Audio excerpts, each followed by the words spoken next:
Did you know someone once broke into the Federal Reserve and almost got away with it?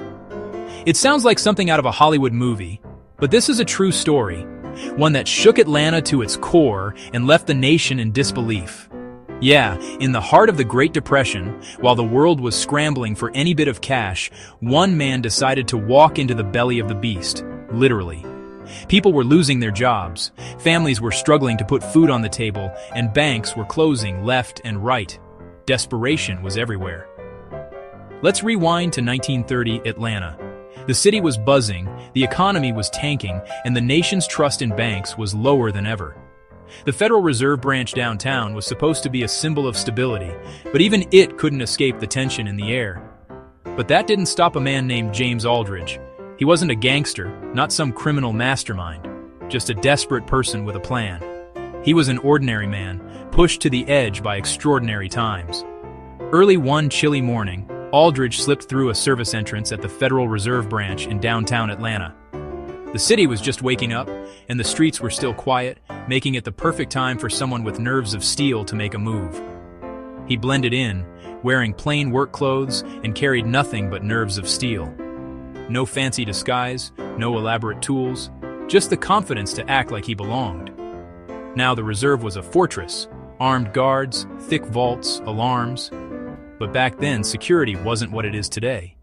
There were no high-tech cameras or motion sensors, just men with guns and their own instincts. Aldridge strolled right past distracted staff and into the heart of the building. Maybe it was his calm demeanor, or maybe everyone was just too busy to notice a new face. He found himself in a counting room stacked with cash, money meant to keep the city running. The sight must have been overwhelming. Piles of bills, the lifeblood of Atlanta, just sitting there for the taking. With no one looking, he stuffed bundles of bills into a burlap sack. His hands must have been shaking, but he worked quickly, knowing every second counted. The haul? Over $100,000, more than $1 million today. For a moment, it must have felt like he'd pulled off the impossible. But here's the wild part. Nobody noticed, not at first. He made it all the way to the door. The plan was working, and freedom was just steps away.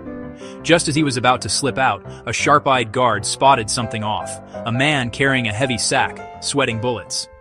The guard's instincts kicked in, and suddenly the calm was shattered.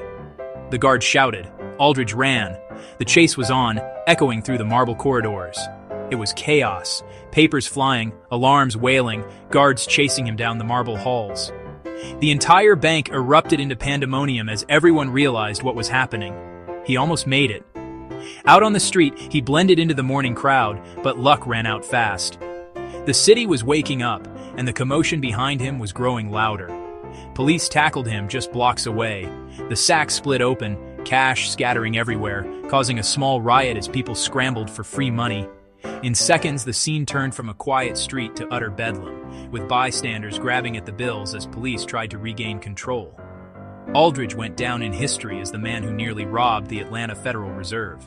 Newspapers splashed his story across the front page, and people couldn't stop talking about the audacity of his attempt.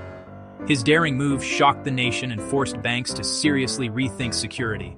Suddenly, every bank in America was on high alert, and new measures were put in place to prevent another close call like this.